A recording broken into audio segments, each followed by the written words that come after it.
Hey everyone. So today we're going to talk about something we all use constantly without even thinking about it language. But we're going to look at it through a whole new lens and see how one of the world's most spoken languages is so much more than just a way to communicate. So let me just start with this question. What if the words you speak every day, the grammar you use, even the sounds you make, what if they were secretly carrying thousands of years of history and values and beliefs? What if your language was actually a blueprint for your entire culture? And that right there brings us to the core idea for today. This quote from our source material says it all. The idea that Mandarin isn't just a pile of words and rules, but a cultural vehicle. I love that phrase. It's like it's designed to literally transport the DNA of a civilization from one generation to the next. Okay, so what is a cultural vehicle, really? Well, here's a way to think about it that I've found super helpful. Imagine a culture is like a computer. Well, the language is its operating system.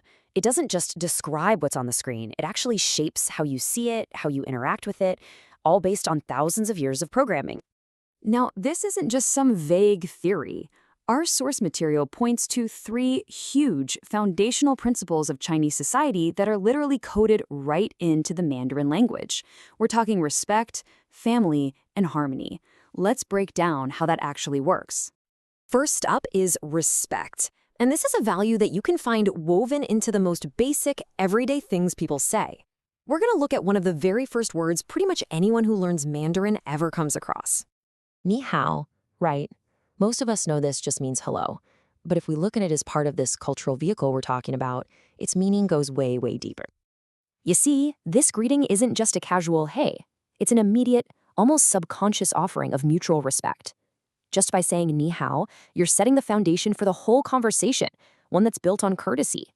It's like a cultural handshake, all packed into just two little syllables. All right, so let's move on to our second pillar. If respect is the starting point, the idea of family takes that and builds this incredibly detailed social map. Family is absolutely central to Chinese culture, and believe me, the language makes that impossible to forget. This is where it gets really interesting. Your relationships literally dictate the words you have to use. In English, you might call your cousin and your grandfather by their first names, right? But in Mandarin, the language itself forces you to acknowledge the hierarchy.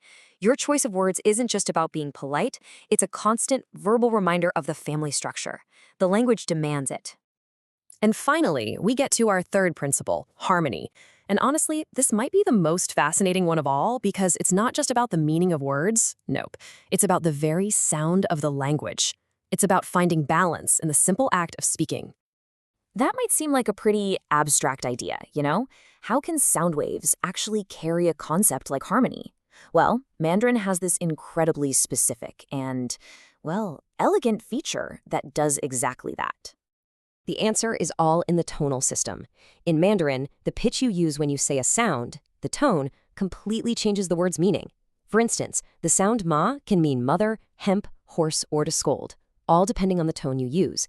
This whole system demands precision from the speaker. So for anyone to even understand you, your words have to be spoken with this specific, balanced intonation. It creates a natural harmony just to keep things from becoming total chaos. So let's pull it all together. We've seen how Mandarin really does act like a cultural mirror.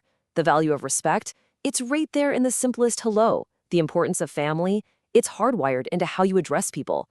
And the ideal of harmony, it's literally built into the sound and rhythm of the language through its tones. And that leaves us with one final thing to think about. We've seen how Mandarin is a vehicle for its culture. So what about the language you speak every day? What values, what history, and what core principles are hiding in plain sight inside your own words? What does your language say about you?